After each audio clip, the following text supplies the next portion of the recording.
satu pertanyaan dari pesan singkat. Assalamualaikum warahmatullahi wabarakatuh. Fiqh ya Ustaz. Assalamualaikum warahmatullahi wabarakatuh. Dari Cecep di Cirebon bertanya tentang muamalah atau kerjasama antara pemodal dan petani dalam hal komoditi yang ditanamnya, jagung dan sawah ladang. Bagaimana tata cara untuk proses kerjasama agar mendapatkan keuntungan yang halal? Dan bagaimanakah tentang pembayaran zakat yang harus dikeluarkan? Mohon penjelasannya. Jazakallahu khair. Baik. Jazakallahu khair kepada Cecep yang menanyakan pesan ini. Tapi belum dijelaskan oleh beliau apakah modal yang dimaksud dalam bentuk tanah atau modal yang dimaksud uang yang diberikan kepada seorang petani. Dengan demikian petani memiliki tanah. Ya. Kalau yang dimaksud adalah yang kedua, yaitu petani memiliki tanah, kemudian dia yang mengerjakan. Pihak yang kedua memberikan uang untuk baik biaya bibit segala macamnya. Nanti bagaimana kerjasamanya dan bagaimana cara memberikan zakatnya. Kalau yang pertama, yaitu petani memiliki sawah atau lahan, pengelola memiliki bibit, kemudian biaya pengelolaan dan seluruhnya, ini juga akan berbeda. Yang pertama ini dinamakan dengan muzara'ah. Saya kira mungkin yang dimaksud oleh Pak Cecep di Cirebon bahwa yang kedua ini, itu dia hanya memberikan uang saja. Bila dia sekedar memberikan uang, sebagian para ulama tidak membolehkan mudharabah untuk akad tanam-menanam. Semua mereka sepakat bahwa objek dari akad mudharabah haruslah jual beli barang.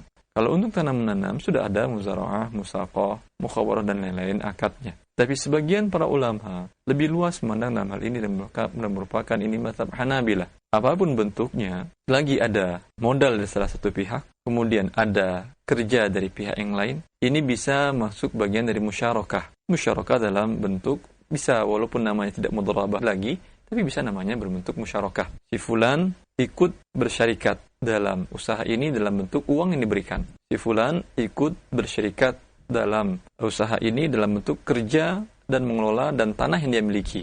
Kerja, mengelola, dan tanah yang dia miliki. Walaupun tidak dinamakan ini dengan mudharabah menurut pendapat para ulama, karena mudharabah mereka khususkan untuk akad yang objeknya adalah transaksi jual beli sebagai barang dagangan. Wallahu ta'ala a'lam. Ini sebuah akad yang dibolehkan. Lalu bagaimana bentuknya? Apa saja ketentuan-ketentuan? Sangat banyak ketentuan-ketentuannya. Tidak ada unsur gharar di sana, tidak ada unsur riba. Jelas berapa keuntungan masing-masing dan jelas berapa modal masing-masing. Berarti kalau yang pengelola ada tanah, modalnya tanah. Yang uang memberikan uang, modalnya dengan uang. Yang tanah ditambah dengan pekerjaan, modalnya selain kerja tambah tanah. Tentu bagi hasil buat dia lebih besar bila aset ini lebih besar dibandingkan dari uang yang diberikan. Ya. Kemudian kerugian ditanggung berdasarkan besarnya nisbah atau persentase dari nilai aset masing-masing.